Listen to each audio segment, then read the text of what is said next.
Chegamos ao sexto dia de nossa jornada espiritual, a verdadeira riqueza. E com alegria podemos dizer que o Espírito Santo tem nos guiado e tem nos conduzido grandiosamente até aqui. Por isso agora nós queremos pedir mais uma vez a condução segura do Espírito Santo conosco no estudo deste tema e durante o dia de hoje. Ore comigo agora. Obrigado, ó Pai, pelo teu amor grandioso. Obrigado, ó Pai, pelo teu Santo Espírito.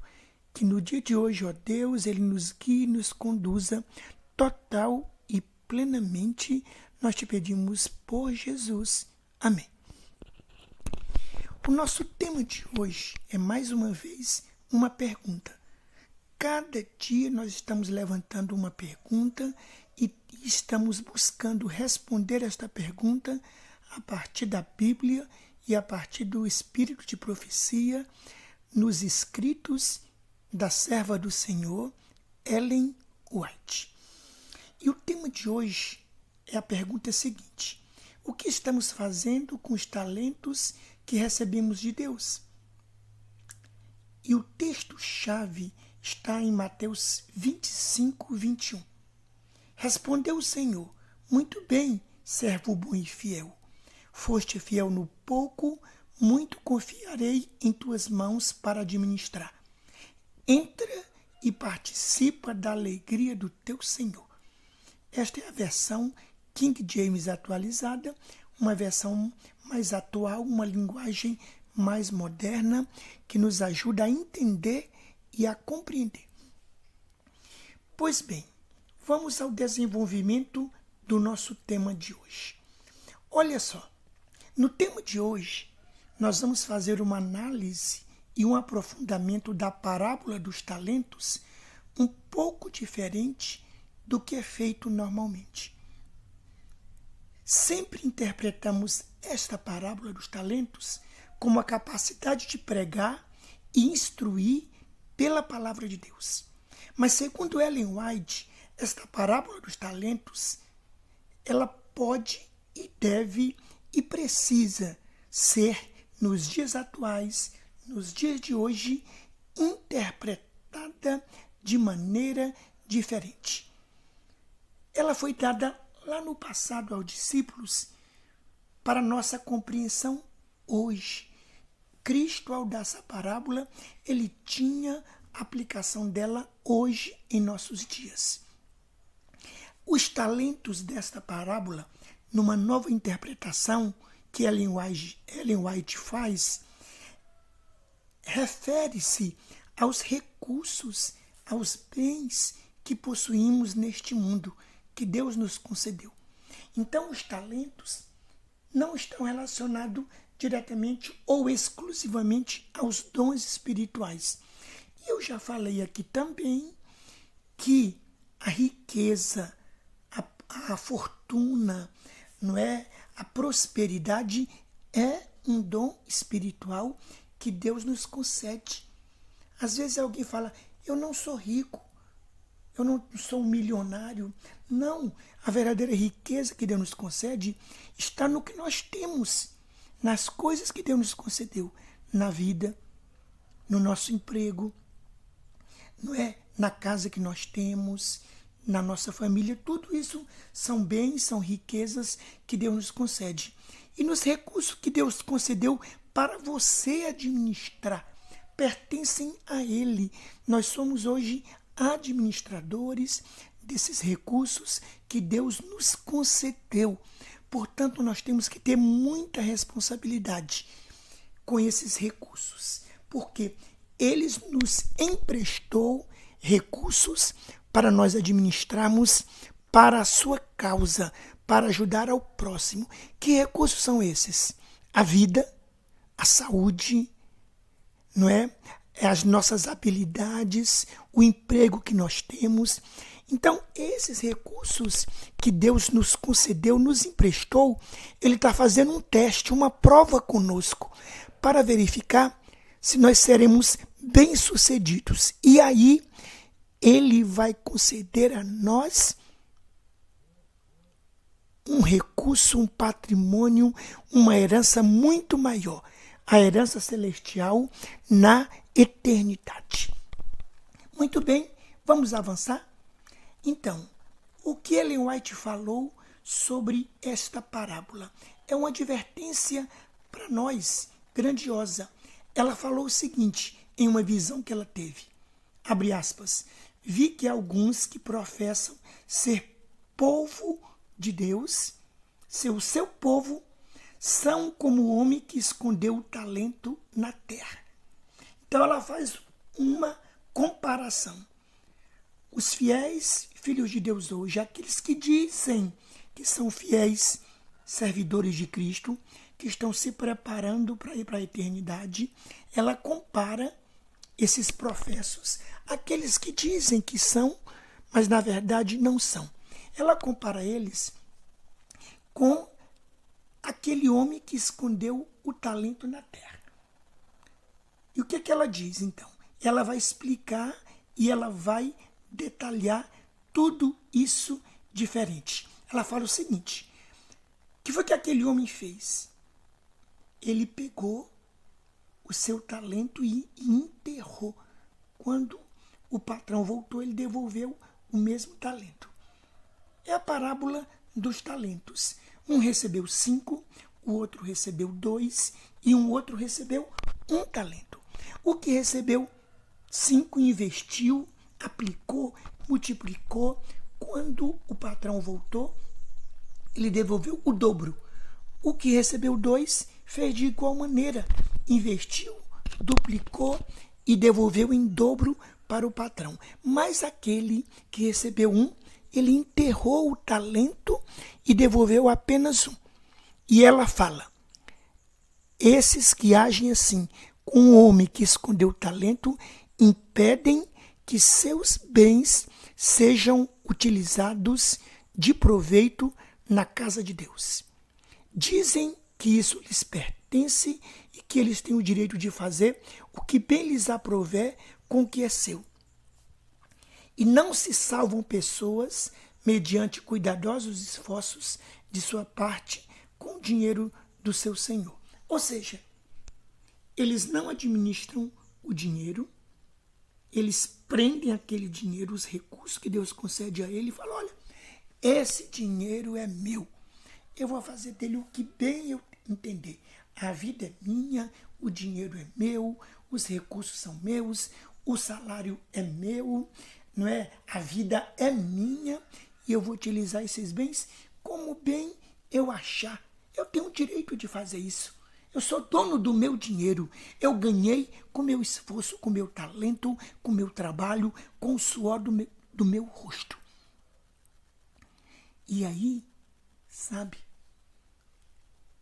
os recursos que Deus concede a essas pessoas, a esses professos irmãos, a esses fiéis servidores de Cristo, que dizem que são, mas não são, eles impedem que a partir dos seus bens, dos seus recursos e das bênçãos que Deus derramou sobre suas vidas, eles ajudem e contribuam na pregação do Evangelho, para ajudar o próximo, para apresentar Cristo e para refletir o seu caráter, o caráter de Cristo em suas vidas. E Ellen White fala, portanto, eu vos recomendo, usai as riquezas deste mundo ímpio para ajudar ao próximo e ganhai amigos, para que quando aquelas chegarem ao fim, aquelas o quê? Aqueles bens chegarem ao final, esses amigos vos recebam com alegria nas moradas eternas. Jesus usou também uma outra parábola. Olha que detalhe. A parábola do administrador infiel, ou do mordomo infiel, que está lá em Lucas 16, no capítulo 16. Se você quiser depois, você vai dar uma olhada. Mas ela tem uma certa dificuldade de interpretação, que as pessoas terminam interpretando de maneira errada e achando que Jesus estava incentivando a esperteza, a perspicácia, até motivando as pessoas a enganarem os outros. E Jesus usou essa parábola do mordomo infiel, ou administrador infiel, para ilustrar a esperteza e a perspicácia dos ímpios em fazer bom uso de seus recursos. Olha só, você vai ver agora uma coisa incrível nessa parábola.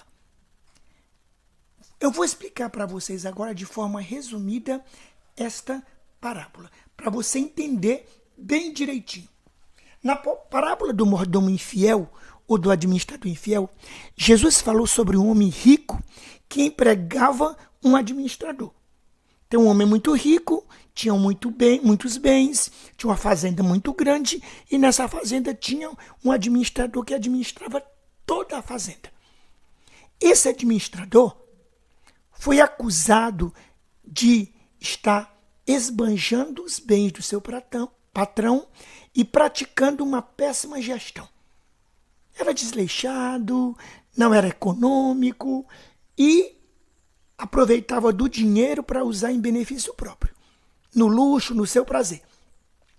Então o homem rico chamou o administrador para que ele prestasse contas de seu trabalho, da administração. E depois que ele prestou conta, o patrão lhe avisou que ele não poderia mais continuar na administração de seus bens. Está em Lucas 16, os versos 1 e 2. Diante daquele impasse, o administrador pensou consigo mesmo: o que vou fazer agora? Não é? Já que meu senhor, já que meu patrão tirou de mim a posição de administrador, eu vou ser demitido, não vou ser mais administrador. Cavar eu não posso. Já sou de idade. Cavar, trabalhar, pegar no serviço pesado, eu não vou conseguir mais. Mendigar, eu tenho vergonha. Sair por aí pedindo, não é porque eu não juntei nenhum dinheiro. Então ele teve uma ideia do que fazer para não ficar desamparado quando estivesse desempregado. Então ele teve uma ideia brilhante, não é? Vou fazer o seguinte, para quando eu ficar desempregado, eu não ficar desamparado. E o que ele fez? Olha só o que ele fez. Antes de entregar suas contas, antes de entregar o cargo, prestar contas geral de tudo para sair, ele chamou cada um dos devedores do patrão. Aqueles que deviam o patrão, ele chamou cada um. Então ele perguntou a cada um deles o valor de sua dívida para com o patrão. Conforme cada devedor ia falando o valor de sua dívida, o administrador infiel oferecia um grande desconto. Olha só. Por exemplo, um homem que devia ao homem rico 100 medidas de trigo recebeu do mordomo infiel 20% de desconto. Assim, sua dívida foi atualizada para 80 medidas. Diminuiu. Foi bom. Assim, não é? Foi diminuído e a pessoa ficou feliz com ele, administrador. Ao fazer isso, o mordomo infiel estava construindo bons relacionamentos que lhe ajudariam no futuro. Ele agradava os devedores para quando ele saísse, ter bons amigos e ter uma outra oportunidade de emprego que poderia surgir. Muito provavelmente, os devedores não perceberam que estavam participando de uma fraude, de um golpe, mas pensavam que o desconto era legítimo e tinha a aprovação do patrão, não é? Daquele administrador. Conforme a narrativa de Jesus, tudo indica que os devedores não sabiam que o administrador estava sendo desonesto, infiel, estavam fazendo uma coisa errada e até ficaram felizes com o desconto que recebiam. Dessa forma, nesta trama, o mordomo infiel entregou as contas em ordem para o patrão, aparentemente em ordem, e o que aconteceu? Ao perceber o que o mordomo infiel havia feito, ele reconheceu a sua esperteza. O patrão descobriu, mas já era tarde demais. Porque já tinha fechado a negociação, já tinha recebido o dinheiro, não é? Mas O patrão elogiou, ó, você, cara, você é esperto, hein? Você se deu bem. Você deu desconto para todo mundo pagou, todo mundo ficaram felizes, todos ficaram felizes com você, pelo seu trabalho, pelo desconto, e você fez o seu pé de meia para quando você estivesse desempregado. O homem rico sabia que não poderia mais reverter os descontos concedidos por seu administrador em seu nome. Essa parábola, a parábola do mordomo infiel ou do administrador infiel, enfoca ou dá ênfase na esperteza, não é, daquele ímpio, daquele pecador, em pensar no seu futuro, em pensar no que vai acontecer para ele lá na frente. Assim, seu significado indica que muitas vezes as pessoas ímpias, os pecadores, elas se mostram mais precavidas do que os fiéis filhos de Deus em pensar no seu futuro. É exatamente sobre isso que Jesus adverte em suas palavras que concluem a parábola. Ele conclui assim: se até mesmo os filhos das trevas conseguem ser previdentes, pensar no futuro, se preocupar com o dia de amanhã, mesmo usando de forma desonesta e egoísta as oportunidades e recursos materiais que lhes são apresentados para atingir os propósitos terrenos, os crentes, os fiéis filhos de Deus, não devem fazer menos do que isso. Em outras palavras, muitas vezes os ímpios tratam com mais sagacidade e diligência seus assuntos terrenos do que os cristãos tratam suas questões que envolvem sua salvação eterna. Ou seja, os ímpios são mais inteligentes em usar seus recursos, muitas vezes nem recursos que são deles, para pensar no seu futuro, no seu pé de meia no futuro, do que os fiéis filhos de Deus, que têm as bênçãos, que têm os bens que Deus concedeu a eles para ajudarem ao próximo, para avançar na obra de Deus, ajudar na pregação do Evangelho e se prepararem, não é? Guardarem um tesouro nas mansões celestiais. Como eu já falei, e a Bíblia fala, um tesouro que a traça não corrói, o ferro não corrói também, e onde os ladrões não roubam. Muito bem. O cristão não pode agir de maneira egoísta e soberba. É isso que a parábola está querendo colocar. Ele não pode cair na armadilha da avareza. Ao invés disso, o cristão deve construir bons relacionamentos que terão implicações eternas no futuro. Por meio de quê? Por meio do dinheiro desse mundo ímpio, por meio do dinheiro que Deus colocou na vida dele para ele administrar, ou na nossa vida, para nós administrarmos. Deus tem esse propósito para conosco. Ele quer que nós utilizemos esse dinheiro da melhor maneira para preparar o nosso futuro. Deus deseja que nós façamos bom uso das bênçãos, dos recursos que Ele concedeu a cada um de nós, principalmente investindo nas mansões celestiais. Investindo de como? Ajudando ao próximo, ajudando com este dinheiro no avanço da pregação do Evangelho. Para quê? Para conquistar mais pessoas. E aqueles que entram vão pegar seus recursos, vão ajudar o próximo e vão investir na obra do Senhor. E aqueles que entram, que aceitam a Cristo, vão investindo na obra e assim o Evangelho vai sendo pregado e vai avançando na pregação do Evangelho. Como administradores fiéis, os cristãos devem usar todos os recursos que lhes forem confiados por Deus, não com propósitos egoístas, mas em prol da causa do reino de Deus e das verdadeiras riquezas espirituais. Aqueles que forem alcançados pela pregação do Evangelho, impulsionado pela boa mordomia cristã, poderão se tornar amigos que darão as boas-vindas aos cristãos generosos no lar celestial. E nesse processo sobre a administração dos bens que Deus nos concede, Ellen White faz 3 alertas importantes para nós, que muitas vezes nós não ficamos atentos com isso. E é importante que nós fiquemos ligados a esses detalhes, ligados, relacionados às riquezas, aos nossos bens. Mas alguém pode falar, mas eu não tenho nem patrimônio, nem propriedade, eu não tenho herança, eu não tenho nada, os meus bens são poucos. Aquele pouco que você tem, você pode usar na obra do Senhor. Olha só o que é falado. Olha só o que aqui é falado.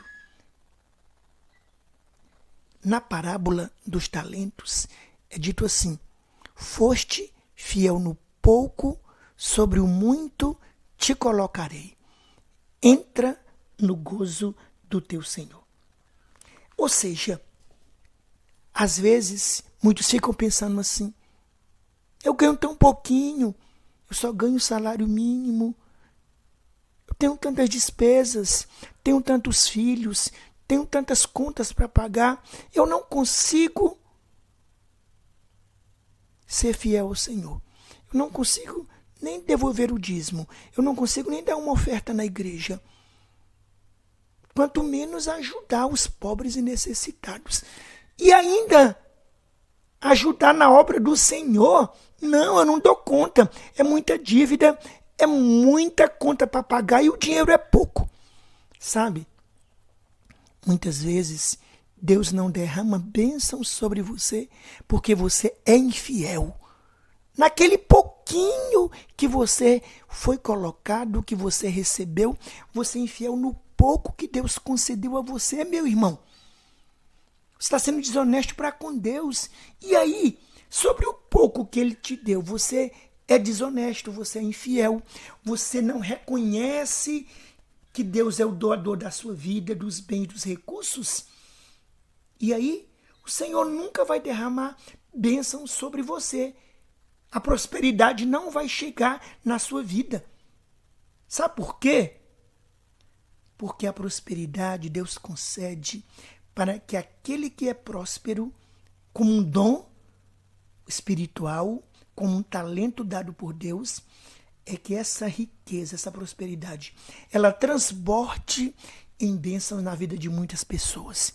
Ela transborde em bênçãos na pregação do Evangelho, para ajudar a causa de Deus, ajudando na construção de igrejas, ajudando para pagar obreiros, ajudando, não é? De várias maneiras, aos ministérios da igreja, aventureiros, desbravadores, ajudando, não é? Para a ASA, Assistência Social Adventista, para a Cesta Básica. Nós precisamos ter essa convicção. E vou falar uma coisa para você agora. Fique muito atento com o que eu vou lhe dizer. Quanto mais nós ajudamos na obra do Senhor, quanto mais nós ajudamos ao próximo, quando nós somos nos desprendidos dos nossos recursos, quando nós somos fiéis nos dízimos e nas ofertas, sabe o que acontece? Mais bênçãos o Senhor derrama sobre nós. A prosperidade chega à nossa casa, ao nosso lar, à nossa vida, em todos os sentidos. Prosperidades espirituais, prosperidade material. Porque o Senhor percebe que aquele recurso está sendo bem aplicado. E Ele vai aumentar, Ele vai potencializar, Ele vai duplicar, Ele vai dobrar, Ele vai triplicar. Ele vai aumentar, porque você está sendo fiel. Você não tem apego às riquezas, aos recursos. E Deus sabe. Sabe o quê? Que aquele dinheiro colocado em suas mãos terá um bom uso para ajudar os pobres, as viúvas, aos necessitados, aos órfãos, aos desempregados, para ajudar a obra do Senhor. E ele fica feliz. E ele fala, eu vou derramar mais bênçãos sobre esse meu filho. Ele não tem apego às riquezas. Ele não usa os bens, o seu patrimônio que eu coloco nas mãos dele. Ele não usa de maneira desonesta. Ele não usa de maneira para ostentar. gastar, ele é econômico, não é? Ele não desperdiça as coisas, ele não aproveita todo esse dinheiro para passear, para se divertir, para viajar, para comprar bens para ele aqui neste mundo, para aparecer, para ser valorizado, para ser bem visto. Olha, eu consegui tudo isso. Tá vendo tudo isso que eu tenho? São riquezas, são bens que Deus... que eu ganhei com o meu trabalho, com a minha competência, porque eu sou bom, eu sou o cara, eu sou um bom administrador. Olha aqui o meu comércio, olha como prosperou. Eu sou um bom administrador. E usa esse dinheiro esbanjando com luxo, com conforto exagerado. Porque não é errado ter conforto, não é errado, não é pecado viver bem, viver feliz. Deus deu os recursos para que nós possamos, né, usufruir deles sim também, mas principalmente para investir na obra do Senhor, na pregação do Evangelho. E aí o exemplo é esse. Esse é o alerta. Vamos lá para os alertas que eu falei. Primeiro, mantenham suas questões financeiras em ordem, em dia, organizados, tudo de maneira correta.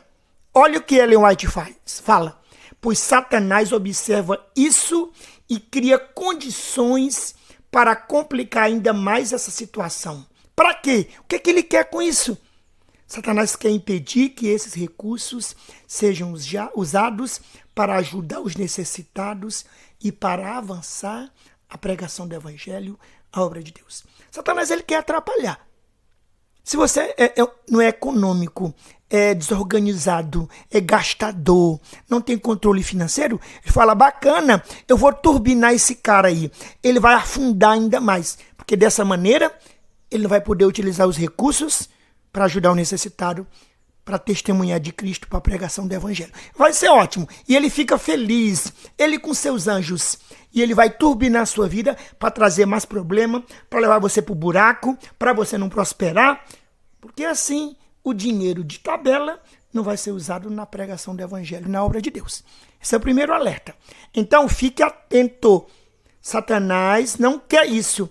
E nós temos que ser organizados, estudar, nos preparar para manter nossas finanças em dia, sermos honestos, sermos servos fiéis. Segunda alerta, segunda advertência. Essa aqui é bem interessante. Façam em vida o correto destino dos seus bens para serem usados no futuro na obra de Deus. Aqui se aplica aos idosos, que têm herdeiros, que têm filhos. Eles precisam destinar parte dos recursos para a obra de Deus, para a pregação do Evangelho. Por quê? Porque, segundo a legislação brasileira, o que acontece? Se você tem herdeiros, descendentes, o que são herdeiros descendentes? São os filhos. Se você é casado e tem esposa, a esposa é uma herdeira também, dependendo do tipo do casamento que você tem. Comunhão universal, separação de bens, enfim. Mas, em vida, 50% daquilo que nós temos, se nós possuímos herdeiros, filhos, se você possui filhos, herdeiros, metade desses bens pertence aos herdeiros, descendentes, aos filhos. Então, metade do seu patrimônio, dos seus bens, você não pode tocar. Se você, por acaso, destinar todos os seus recursos, todo o seu patrimônio para a obra do Senhor, para investir na pregação do Evangelho, ou deixar alguém como administrador para cuidar dos seus bens, eles entram na justiça e metade dos bens eles vão conseguir, porque o direito brasileiro garante aos herdeiros, aos filhos, herdeiros descendentes diretos, 50% de toda a herança. Mas a outra parte, o outro 50%, você pode destinar para a obra de Deus, destinar para a igreja, ou deixar alguém que seja um servo fiel, que você acredita que ama a Deus, que administra bem os seus recursos, os recursos dele, e destina dinheiro para a obra de Deus. Você pode destinar os seus recursos nas mãos dele, especifica para ele o que aquela pessoa vai fazer com os seus recursos. ajudar os necessitados e investir na construção de igreja, na pregação de obreiros bíblicos, e aquela pessoa poderá fazer bom uso dos seus recursos para a obra do Senhor. Mas muitos ficam com medo, ficam temerosos, não fazem isso, e Satanás fica feliz com isso também. Sabe por quê?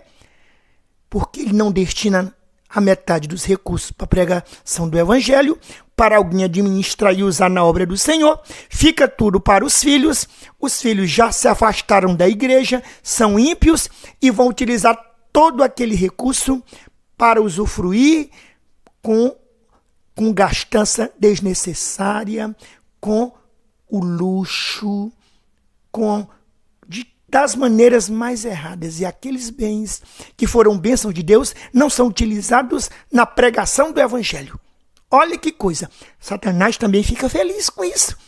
Porque imagina, o recurso que você poderia destinar para ajudar ao próximo, viúvas e necessitados, para ajudar, não é, a pagar obreiros bíblicos, para pregar o evangelho, ajudar em templos, dando telhado, dando forro, dando piso, comprando som, comprando microfones para as igrejas, aquele dinheiro não é convertido em bênçãos para a pregação do evangelho. Olha que coisa, hein?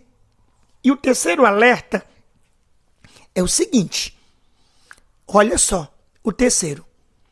Para os solteiros, para os doentes e os idosos que possuem bens, já estão lá velhos. Olha o alerta de Ellen White. Coloquem os seus bens, o seu dinheiro nas mãos, ainda em vida, de alguém que você tenha a certeza pela sua fidelidade e justiça para com Deus. O que eles fazem? Idosos, solteiros, que não têm herdeiros. Você faz um testamento, você vai ao cartório, faz uma declaração, registra em cartório, assina, dizendo, a partir do momento que eu morrer, todos os meus recursos eu destino, eu coloco como meu procurador, como administrador dos meus bens, o fulano de tal. E coloca o nome da pessoa, o CPF dela, o registro dela, os dados dela, registra esse documento em cartório, assina e guarda, ou fala com alguém, ou coloca na nuvem, num local, e deixa com alguém da sua confiança para quando você morrer, ela entregar esse documento na mão dessa pessoa. Ou entrega para essa pessoa mesmo. Fala, olha, está aqui, eu estou deixando para você uma carta, mas eu quero que você só abra esta carta, este envelope, quando eu falecer. É triste, não é? Mas é honroso, é digno, é louvável. E essa atitude vem do poder do Espírito Santo, que nos toca para ser doadores fiéis, para ajudar na obra do Senhor. E por que eu me emociono com isso? Porque muitos recursos ficam sem um destino. E aí não viu essas pessoas solteiras que não têm herdeiros, não têm filhos. Sabe quem é que vai ficar com esses recursos? Os outros familiares. Porque neste caso da herança, se você não tem herdeiros descendentes, os filhos, a herança vai para os herdeiros ascendentes, que é o pai e a mãe. Se não tem o pai e a mãe, vai para os irmãos. Se não tem irmãos, vai para os primos, e aí vai descendo. E aí os recursos, pode ser pouquinho, mas pode ajudar na obra do Senhor. Esses recursos vão cair nas mãos de alguém que não ama a Deus, não seguem a Deus, e não vão usar esses recursos da maneira devida para a pregação do Evangelho. E nós aí também somos negligentes em relação a essa questão, não é? Devemos nos ater, nos antecipar e pensar no futuro, porque olha só, quantas estrelas em nossa coroa nós iremos receber lá no céu, quando nós chegarmos e veremos que essas estrelas foram dos recursos que nós destinamos, e esses recursos se propagaram em bênção na pregação do Evangelho, para que muitas pessoas viessem conhecer a verdade. Eu me emociono porque os recursos dados por Deus são bênçãos em nossa vida. E eu vivencio isso. O Senhor me deu o privilégio de um milagre, de viver novamente. Ele me curou de um câncer. E eu estou completando 5 anos que Ele me deu uma nova vida. Ele não só me deu nova vida, Ele colocou em minhas mãos também, depois que Ele me trouxe de volta, depois que Ele fez um milagre em minha vida, Ele colocou em minhas mãos mais do que eu sonhei a minha vida toda em ter de recursos. Sabe? Sabe por que Ele colocou em minhas mãos? Porque eu não tenho mais apego a nada. E hoje eu utilizo esses recursos para ajudar as pessoas, para ajudar ao próximo, para avançar a obra de Deus, e não tenho apego a nada. E já tomei a decisão. Quando eu descansar, quando eu morrer, os meus recursos serão destinados para a pregação do Evangelho. Tudo que eu tenho, que Deus me deu, pertence a Ele, será vendido e usado para ajudar a pregação do Evangelho, para pagar obreiros e para avançar na obra de Deus.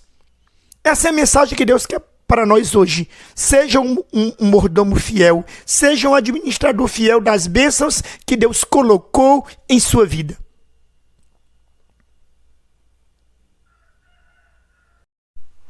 O dia é hoje, o momento é hoje. É hoje que o Espírito Santo está falando em nosso coração. Temos que fazer o que tem que ser feito, você que está me ouvindo, hoje. Vá ao cartório, faça um documento, assine hoje, enquanto você está em vida. Não deixe para amanhã. Utilize bem os seus recursos hoje. O pouquinho que você tem.